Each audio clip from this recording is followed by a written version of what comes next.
Hey guys, it's Steve from SwimBetterHQ.com. Today I'm interviewing Jenni Brozena. It's an audio interview today. We weren't quite ready, and moons weren't lined up to do a video. But anyway, I really hope you like it. Jenni's a specialist in swimmers' shoulders and a lot of really helpful information. If you're a swimming coach, this is a really handy one to watch. Really hope you enjoy it. I had a lot of fun chatting to her. So here she is. Hi Jenni, how you going? Hi, Steve. I'm doing well. How are you? I'm doing very well, thank you. Uh, Wonderful. as I mentioned before, I'm currently on a little bit of a break, but no rest for the wicked, so I'm keeping working. So tell me all about what you're up to. Yes, well, I have to say that I'm also on a little bit of a holiday or vacation myself. I'm down in sunny Florida and very fortunate to be both on holiday and then also laying the groundwork for some business opportunities as well. So I fully understand working on vacation. Um, Fantastic. Yeah, so Aqueous all started when I was working in orthopedic sports medicine. And I was privileged enough to work alongside some really excellent physiotherapists, as you say over there, physical therapists, as we say over here in the States. Mhm. Mhm. And we had a clinic that put in a pool, and I was charged with figuring out how to utilize that pool in a different way besides just traditional aquatic therapy. And my background, both personally and professionally, was in swimming. I coached as well, and I knew how to access that population. And at the time, getting cameras in the water was still the really big thing. Mhm. It was the big challenge. Can we actually get some video footage underwater? So we found a way to make that happen. And while I was working alongside the physios and the sports medicine doctors, I realized that there was a huge gap in understanding and education between the swimmers, the parents, the coaches, and the medical team. Yep. And that's when I realized that there was an opportunity to do really good work. And that's a huge motivator for me, is to be able to do really good work and do good by athletes and by the medical team. I Um, mean, I must admit, being a coach myself, there is a whole lot of difference between seeing what's above the water and below the yes, water. We yes. we use a underwater camera where Hmm. I coach, and for the kids to be able to see, and not just the kids, but some of the older swimmers as well, to be able to see how their body moves under the water makes a huge improvement. So from a sports science perspective, it would be a great advantage for you to understand exactly what's going on as they swim while they swim.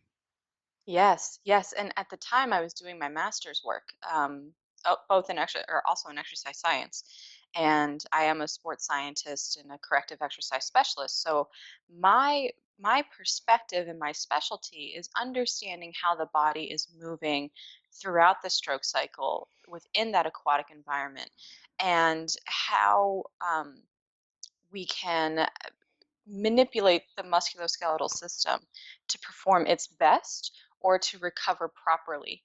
Um, and while I was doing that work, that's where I saw the biggest opportunity, is the fact that particularly in the US market, and especially when we first started, is that quality sports science, both in terms of equipment as well as education, is not readily accessible to the vast majority of the athletes. Certainly at the Olympic level, we have the best of the best.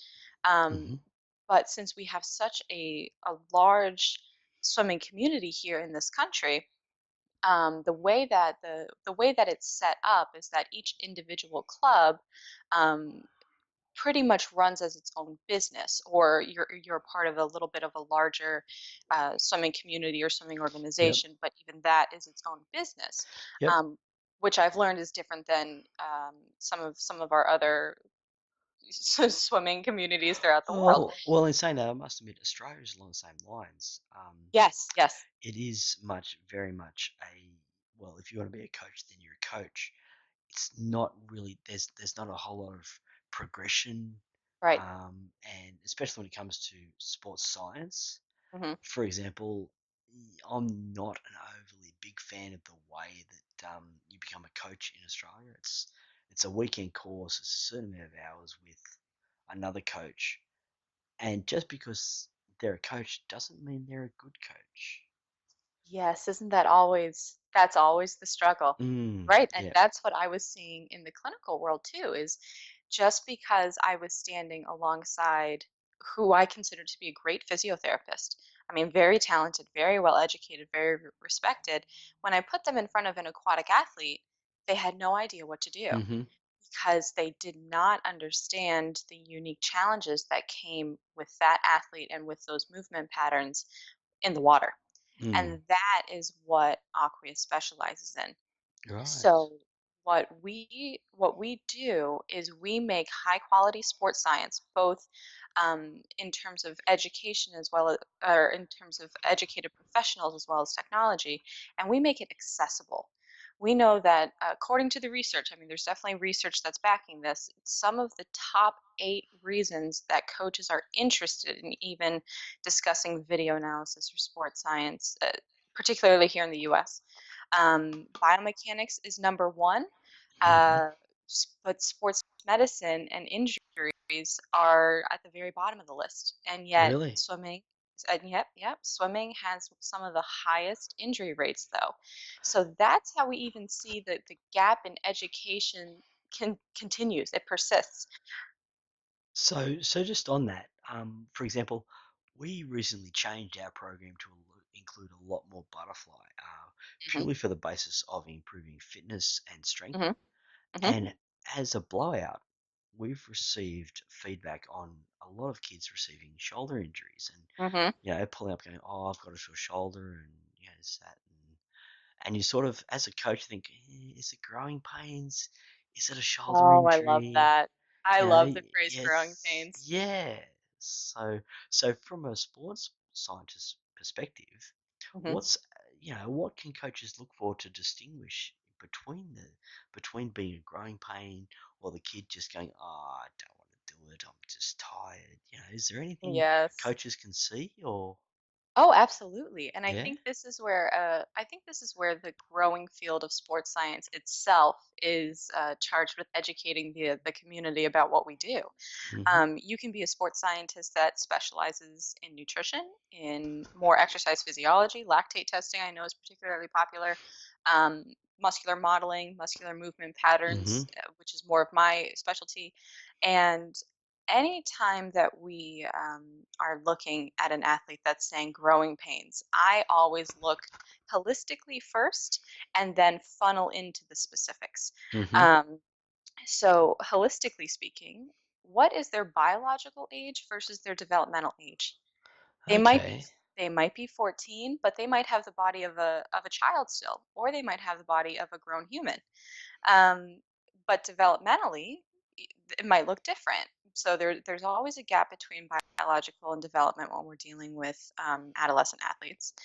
And then I start to look at some of the other factors that have led them to saying that they're having symptoms. What's Mhm. the culture of the team? What's the culture of their schooling? What's the culture of their support system, which is typically their home life? What is the culture of their social life within that team? Mhm. And typically that will offer us some clues about when they will speak up about their symptoms and what stage they might already be in terms of dysfunctional movement or performance negligence, really, Yeah, rather yeah, than yeah. performance enhancement.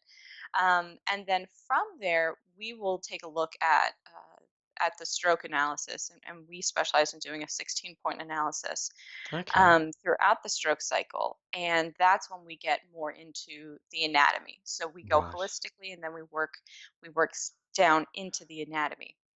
Yeah, because So let's say you're butterflyer, mhm. right? Butterfly low back injury and shoulder injury. Two of your top 5 most common Oh, I swimming hear you. injuries. I'm Yeah. hearing you. Yep, two Oh of your yeah, most yeah, common. yeah. And typically, the way that, especially the US health market or healthcare industry works, and I know Australia's is somewhat similar, we do kind of have mimicking systems. Mhm. Mhm. Um, as soon as you have pain, you go into the healthcare system and you might Yes. go directly to a family physician or a general care practitioner and you get some type of medication, or you get shut down, is the phrase that we use a lot here. Uh-huh. Um, you do something that treats the symptoms and yet not the problem. Exactly. So And yes. So now I yeah. still have a 14-year-old that is probably having some type of developmental challenge, just growing into a new body and still expecting a lot out of it. Um, so what we do is we use the sports science, the data that we get, the education we have, our perspective in terms of human movement, and we use that data as a tool to support the coaching staff, the performance staff, and the healthcare staff. So we will go in and look at that athlete and say, okay, you're having pain, but what part of the stroke cycle are you having pain at? And what Uh-huh. is happening along that kinematic chain, that muscular chain, that is probably contributing to that? And if the answer is everything looks great, every musculoskeletal relationship is solid, equal and Mm-hmm. opposite everywhere, then, it's time to go and seek that medical attention. Maybe then there's a joint structure issue. Maybe then there is a little bit more of a need for some type of advanced surgical intervention. But I can say that about 99% of the time, that's not the case. There's typically something going on within the anatomy that we need to fix alongside their stroke technique. And Yeah, of course. we typically spend about an hour with an athlete, and symptoms improve just about 100% of the time within that 1 hour. So that tells us that while the problem may persist, and while certainly there are the body takes time to improve in any measure. I mean, that's why swim season's so long. It takes time Mm-hmm. to improve. Does. Um, the body, when done properly, the body can heal itself, and it can perform better, and it can swim better, and it can recover better.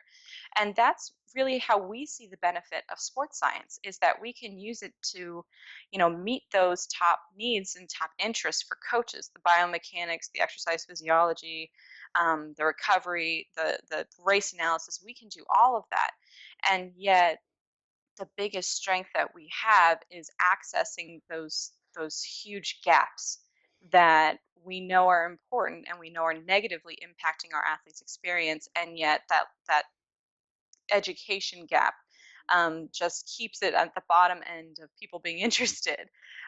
So Mm-hmm. that is how, at Aqueous, we use sports science. We really use it to support the athletes getting deliberate treatment, having very specific healthcare interventions, supporting the coaching staff and performance staff, Yep.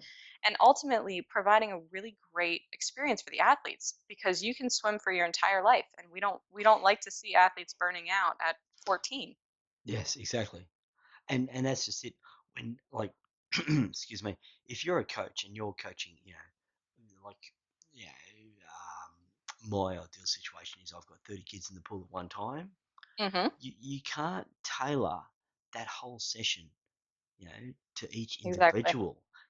And it makes it hard when you have two or three kids that stick their hand and go, oh, my shoulder hurts when I pull freestyle, or my shoulder hurts when I do butterfly.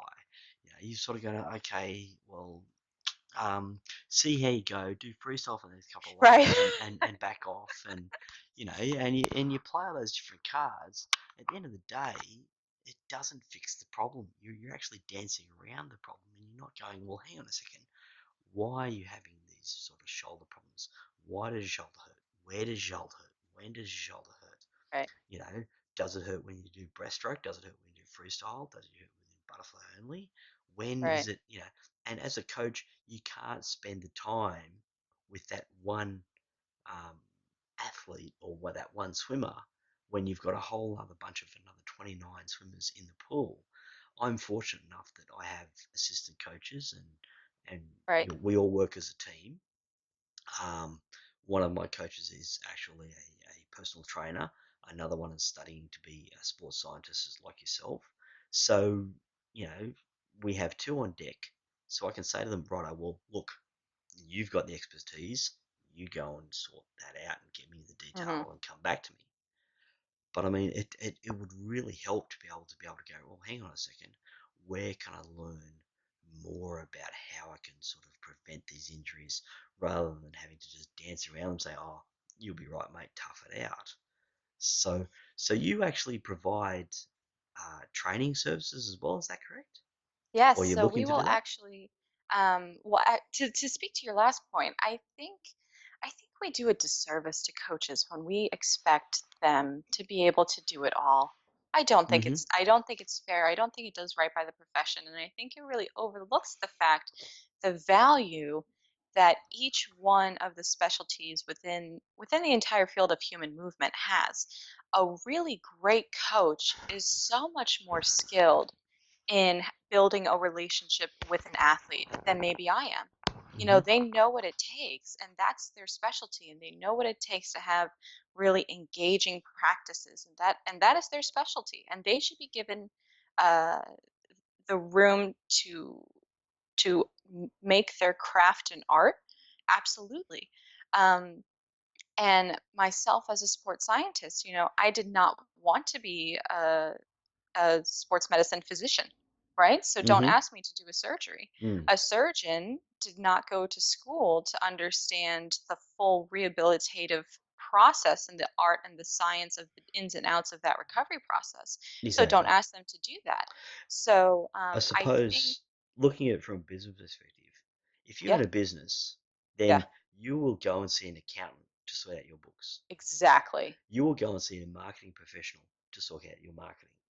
exactly, And from a coaching perspective, from what I can see, I won't try and narrow and drill down to the very finite, right, precise stroke movements and everything like. I will go, okay, look, you're having a problem. Yep, I agree. It's not right. It's not cohesive to your training program. We need to look into it further. You need to see a professional that specializes in X, Y, Z. exactly. Yep. Exactly, and the biggest issue, one of the biggest issues that we see is that coaches will say, "Well, either our athletes aren't injured or no one's injured right now." Well, if you wait for an Hmm. injury to happen, It's it's yes, it's. yes. I mean, you're waiting too long. And as well as that, That's if the injuries happen quick, shut the gate. The horse is bolted. It's too late. It's gone. exactly, You then exactly. that swimmer has X amount in doing rehab work or no Oh my body work at goodness, all. yes. I have one girl at the minute who, in particular, cannot do any sprint work, any power work. Yeah, and she's getting disheartened. She's at a young age. She's showing a lot of Yeah, we don't want potential, that. and all she can do is kick. Because we're too Yeah. scared to touch her upper body stuff. For the sake of setting her back again. So and I think what you're covering and how you're doing it, that really shows the swimming community that hey, look, there are well, not there are, there is another way to go around it. Yes. There's no point waiting for something to happen. Get involved before it happens. Yes, and the biggest thing that we do, and to answer the next to answer the next question, yes. So we, in terms of providing sports science services and you know our movement planning and dysfunctional movement screenings and everything, we are a huge believer in making this experience accessible to everyone. So we will sign entire teams, Okay. and we will make sure to incorporate this into the culture of the entire team, Mm-hmm. which does set it apart from, say, a boutique fitness or performance company, or even a boutique physiotherapy clinic. So when we look to work with a team, we look for a coaching staff that is progressive in their thinking. Mm-hmm. They're interested in, much like you said, they're interested in bringing in a specialist. They're interested in listening to them, and maybe practicing their craft, but allowing someone else to practice theirs as well. Mm. Um, we are interested in the group of athletes that's not at that national level yet. We know that the highest and the most elite are well taken care of. Mm. Exactly. We Yeah. like, yeah, we really like to make the athletes that are just under that level feel like they have access to similar resources, because they should. I mean, sports science should be for everybody, and understanding human movement should be for everybody, not just the injured, not just the elite, And and not only that, but injuries happen before to you everybody. hit the high level. Oh yeah, There's like how many swimmers have we'll let's just say, Michael Phelps. His injuries, whatever he's got, even though they're in the shadows now, they've been well hidden prior to him where he is. But without a doubt, I can guarantee that he will have had injuries to his shoulders or hips or knees prior to making Olympic level. It happens absolutely. to And you all of can them. only, yeah, you can only work with what your your present condition is. Exactly. And every single athlete, every single weekend warrior, every single um, parent, kid, elderly person, the Mhm. body goes through hard times. I mean, it just goes through hard times. Mhm. Um, so when we actually work with a team, we get data capture at two of the peak times for performance issues to occur. And I say that because sometimes we'll be working with an injury, sometimes we won't be. Mhm. So those performance issues occur during preseason and during midseason. Mhm. So we will get data during those two sessions, and we will make sure that the athletes are set up with a movement plan and the coaches are aware of it for the remaining part of the season. So, So when you say a movement plan, mhm. do you mean as in adjusting their stroke technique, or what do you mean by a movement plan exactly? Yes. So technical changes as well as muscular activation and strengthening changes. Okay. So let's say that butterfly athlete that you have is Mhm. experiencing shoulder pain, Mhm. right? But we go through and we do our thing and we realize that that shoulder pain is really just the expression of symptoms that are the result of a dysfunction in her hip complex, Okay. right? And it turns out that the actual issue is at her hip complex and her core stabilizing area. And basically the water's winning, Uh-huh. right? Going back to that environment, the water's winning Mhm. and she's needing to do way too much work at the shoulder. As in when you say the water's winning, she's actually fighting the water She's instead of using it to her fighting the advantage. water, correct. That Yep. external environment Mhm. is winning against the internal musculoskeletal environment. Mhm. Um, we will make sure that technical changes have been made to her stroke to Mhm. support that change, as well as land-based exercise and in-water training as well. So we have corrective exercises that happen in the water that we make sure our athletes know how to do during warm-up and during rest sessions in between each set, and we make sure that they are set up with that so that the body can remodel itself over the next coming weeks and handle the training, and then come back again during midseason when the body is starting to fatigue, and whether those changes need to support a performance issue. Maybe they're starting to gain time, maybe they're starting to fatigue early, maybe they're starting to have problems sleeping, whatever it is. Mhm. Um, or if symptoms persist, maybe that shoulder pain came back. So that's how we actually utilize the data, and we make that accessible throughout the entire training experience. Again, different than a boutique come in once and Mhm. then go about your way. So yeah, that's how we use it. Yeah. Okay. So currently, you're looking at providing three different levels of certified aqueous professionals. Is that right? Yeah, so we do have a platform for education. Mhm. Um, we are currently on hold with that. We worked with some really great clinicians and great coaching, Mhm. and we're right now spreading the word about getting more involved with the athletes and then supporting the coaching staff with that education. But certainly, we have some growth goals with that. But yeah, so we do have a platform that supports the education to the masses. But right now, the way that we're utilizing that tool is to provide it to the coaching staff once we become involved with the team. Right. Yeah. Because I mean, I must admit, the tyranny of distance and all that entails, anything I can learn from a coaching perspective to try and prevent injury before it happens. Yes. Ideally, say, for example, you have a swimmer that's the age of 13 Hmm. and he or she is really quite good at, for example, butterfly. You Hmm. really don't want to flog them with butterfly for the next, you know, 4 years to No. get them to Olympic level. So, for the 4 years doing butterfly, their shoulders will be an absolute mess.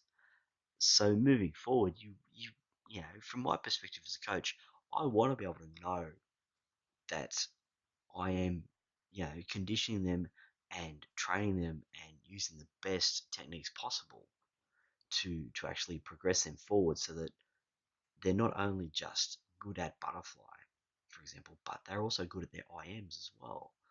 And Hmm. so they can perform, a 200 or 400 butterfly, but they can also do a 200 individual medley without having to worry of, oh God, their shoulder's going to blow out. Oh no. So Well, it's and good that to know. that goes back to that movement plan as Mm, well, is that even though we have four separate strokes, we don't have four separate uh, bodies, and we mm, do have very similar kinematic chains that are involved across all four strokes. So if we see a dysfunction in one of the chains, and a good example would be, let's say we're having shoulder pain, and mm-hmm, um, we go in and find out that it's actually an issue at the lat as well as the mid trap and the diagonally uh, hip external rotators, right? mm-hmm, That is our kinematic chain. That is going to have a huge crossover between the strokes. So if we don't fix that, if we don't address that, of course there's going to be an issue with the IM and not just butterfly. And of mm-hmm, course there's going to be an issue at the end of a training practice or a training week, because that's ultimately what we need to address. mm-hmm. So in your experience so far to date, have you found any standout sort of problems, or have you found anything that you've seen as a within your, I suppose the American culture of swimming that are glaringly obvious problems from your research? Like, is there a culture of bad knees for breaststrokers? Is there a culture of bad hips, or freestylers, butterflies? Is there a bad culture of shoulders? Is there anything like that that really pops out at you currently? Yes. In the States, I will say that we have an underdeveloped culture of seeking new expertise. Mm-hmm. Um, we still actively have to fight a culture of, well, we've done this for 30 years, and our team has three Olympians, and that makes us the best Yeah, team ever. yeah, Um, yeah, yeah. It's trust me, it's not just the US. I'm sure a lot of places around the world go, well, this is the way it was always done, so this is the way it's going to be done. yeah, that's our big fight. We Yep. also have a huge fight against what's the best way to say it? Against the understanding of a specialty in sports science and an Mhm. understanding of having someone that has gone through 8 years of education Mm. to understand the human movement as opposed to a coach. And Mhm. like I said before, that's not speaking poorly of a coach by any means. That's recognizing that there are specialties to each profession and they are separate professions. Mhm. Um, so that's a big hurdle that we see, and I think particularly after spending an extended time in England and learning their performance culture and their healthcare culture, I think sometimes the fact that uh, each one of our teams is a separate business, or there is a separate business running the teams, Mhm. and it's up to the parents to supply both healthcare and performance and training, and it falls on the family to pay for it. That that brings its own set of issues. Mm. That really Yep. does, because obviously if your household is struggling to pay health insurance and put food on the table, and you're lucky enough to swim, you're not going to have the funding to be able to go and Mm. have performance training. Yep. um, so I think there are a few challenges that we see. I think particularly Yeah, shoulders. Shoulders are just everyone wants to talk about shoulders, Yeah. and what we see time and again, from working with shoulder surgeons, from working with physiotherapists, from working with athletic trainers, the shoulders are typically the symptomatic shoulders are typically the result of a Mm. problem as opposed to the problem itself. Right. Very Yes. rarely do I see subacromial impingement or scapular impingement, or I'm sorry, supraspinatus impingement, and I say, okay, that's the problem. Very, very rarely. Mm. Mm. And I've said it before. I've gotten some backlash, but yeah, this is definitely where I stand. I think swimmer's shoulder is kind of a clinically laissez-faire, clinically lazy diagnosis. And it's typically swimmer's shoulder is typically the result of an issue within the diagonal chains, within the posterior chains, and within the stroke cycle, as opposed to an issue at the tendon and ligament structure. So, so just on that, excuse me. So just on that, I I must admit, I am a butterfly, passionate. I love butterfly. Hmm. I used to swim as a kid, and I just lived for doing 100 fly or 50 fly. It was my dream to be able to do that sub 30 seconds. Never quite got there. Just got old and fat for some other reason. But anyway, we won't go down that road. But so do you find with that in particular, is Hmm. there is like you see some kids will actually, for lack of a better word, chop into the water, so their hands will Yes. actually force into the water, and then you see an Olympian such as Phelps or Lochte or somebody along those lines, that their hands will actually come around outside the water and their thumbs will literally nearly touch and then drop. Do you find either one of those two methods helps their shoulders, or what actually happens within the shoulder compared to those two sort of different techniques? I might have to change my answer to the culture problem. We have a huge Mm-hmm. culture problem with athletes trying to mimic videos they see on YouTube. Uh-huh. We have a huge problem with that. I I can't tell must you admit, how I will stick my hand up and say yes, I am guilty of showing my many. kids Yes. that, hey, guys, this is what the Yes. Olympians are doing. You need to change your focus. You don't see Yeah. Olympians that are chopping into the water. I What's yeah, I think what I can say to that point is we all must remember that those Olympians have a physiotherapist on staff, mm, yeah, probably a very true. chiro, a Mm-hmm. massage therapist, a sports scientist, and a performance enhancement coach, and I And guarantee you that every single one of them talks to each other. and some sort of cupping specialist in one Yeah, and particular that's what a athlete's cupping case. specialist. Oh my goodness, the cupping conversation. Yes. Oh, Um, hasn't that Whoever's exploded? selling cupping products, I mean, your Oh, business must be through the roof right now, so enjoy it. exactly. Oh yeah. Um, yes, so to answer that question, I think, we see a lot of technical skill coming from the Olympians for sure, without a doubt. Mm-hmm. Um, but you have to do what's right by the body in front of you. Okay. And I think that's really what it comes back to, is that if you made a technical change and you said try to be like this swimmer Mm-hmm. and it's not working, then you have to listen to that. So I you're think saying it needs to be more along their physiological type yes. rather than a one solution fits all. Yes, because I guarantee you this. I guarantee you that the Michael Phelps of the world have their own physiological, Mm-hmm. anatomical issues that they deal with. Mm-hmm. And if we take a look at, Rod Haverlock from Swimming Technology Research, done his entire career has been about um, measuring hand force production in athletes. Mm. And we, time and again, have so much data showing that they have flaws in their strokes, right? Mm-hmm. They have flaws in their stroke Mm. cycle. They have flaws in their Mm. training. They have huge teams within each specialty working with them. Mm-hmm. So they have their flaws and they find the best way to train within those flaws and overcome them the best way possible. So the stance that we take and the way that we incorporate it with Aqueous is we make that experience accessible and available to the athletes as well. So that 13-year-old butterflyer, right? Mm-hmm. Depending on their anatomy, if they bring their hands closer to each other, closer to the midline, and they happen to have a certain level of scapular movement across their thoracic cage, and they happen to have a certain amount of control across their rhomboids, mid-trap, lats, and that activation pattern happens at the right time, that might be really successful for them. Mm-hmm. My guess is a 13-year-old does not have that type of body awareness. Mm-hmm.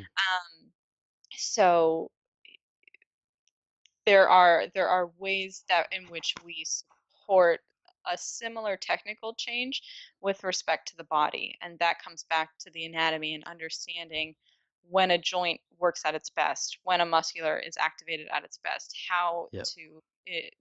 how to coach with cues that actually make the athlete more aware of their body, better proprioception, better understanding of activating things.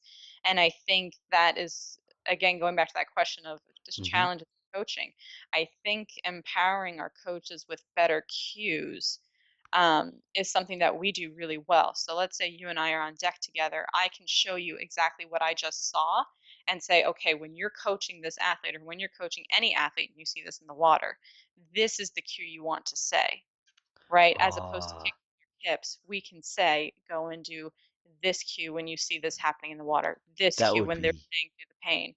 that would be so cool. Look, if I Yeah, had them, that's how we handle that. Yeah, because otherwise, right? I mean, YouTube's great, yeah, but otherwise that's the main education source and yeah. you don't hear the conversation Mm-mm. happening between No, you the don't. physiotherapist and the coach, and I guarantee you that's happening.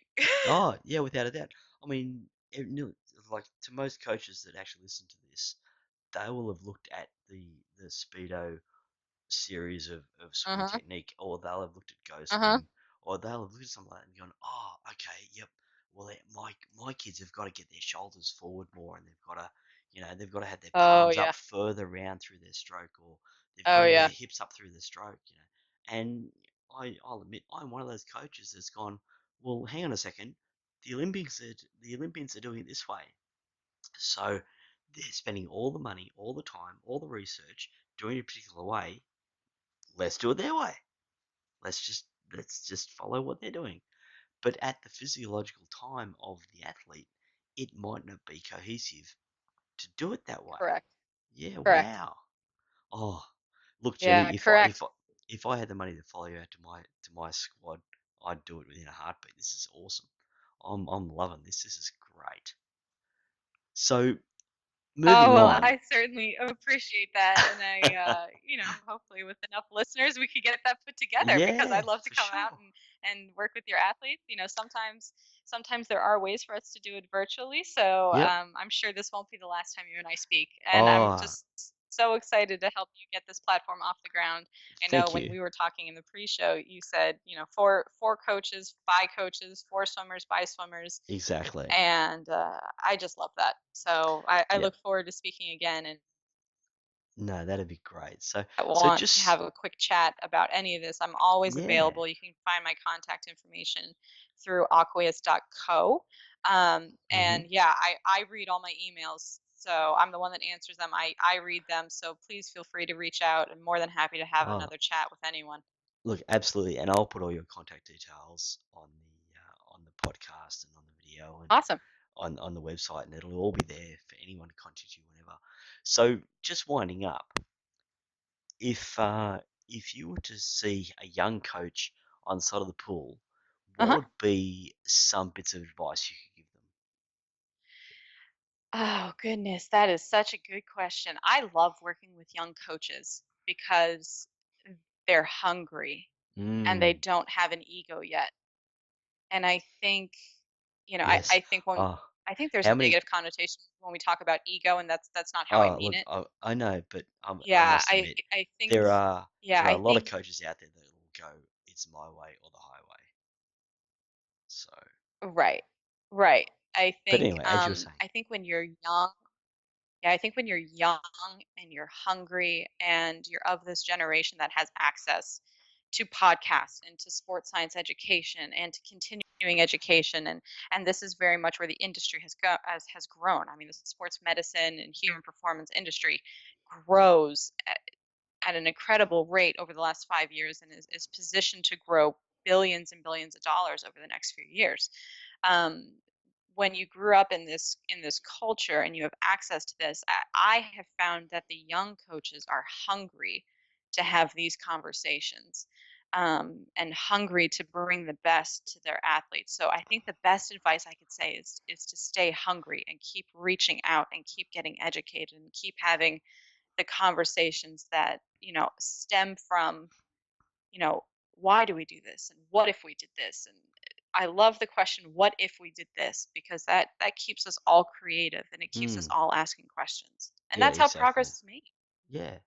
Yeah, I yeah. mean, I always started because I was in a clinic, and I call toys. I had all the Mhm. therapy toys, and it just you had open space and you had a pool, and there was time and energy and hunger to ask the question, what if we did it this way?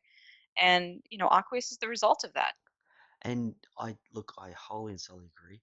A lot of people say, well, that's the way we always did it, so that's the way we're going to do Right. it. And I mean, in other roles that I've had in the past, I've gone, well, why? Why are we doing it this Right. way? What if we did this? What if we did that? What if we and it just doesn't apply to swimming, it applies to life in general. If you don't look at the other things Hmm. around, then you won't grow, you won't learn, you won't evolve. And as far as swimming Yeah. goes, it's come a long way in the past 30, 40 years.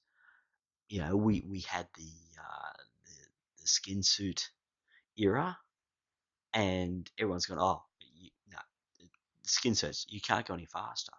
Then all of a sudden, All right. we're going faster because All people right. have gone that next step and gone, hang on a second, well, why did it do this in swimsuit, but it didn't do it before? What did we change? All What right. else did we do? What else can we do? So I think to shut your mind off is a very foolish act. Yeah, and we live within the world of what we call elite aquatic wellness. We Mm. want you to prepare well, we want you to Mhm. perform well, and we want you to recover well. And I Mhm. think when you frame it that way, the question consistently comes up, are we doing it well? Can we improve? Can we improve the way our athletes are preparing? Can we improve our rest and recovery plans? Um, and even I know I'm running over time, but I No, got you're things to say, fine. Steve. Yeah. No, I think go. even Just go. I think I think from the business end, and I think particularly in both of our cultures and our setups, with each team being a business, the financial feedback of running a successful team means that your product is good. Mm. And I think that's a fight that we go up against. So if you reframe it and say, okay, is our product, so our athlete experience, is our product as good as it could be? And then you reframe it. Are we preparing well? Are we performing well? Are we recovering well? That's kind of how you break through that barrier and that mindset of, well, this is what Exactly. we've always done. This is what we're going to do because it's working. Exactly. Yeah, and I think particularly with our two sporting cultures, and it's different than the conversations I have with people based in Europe because it's just not how it's set up.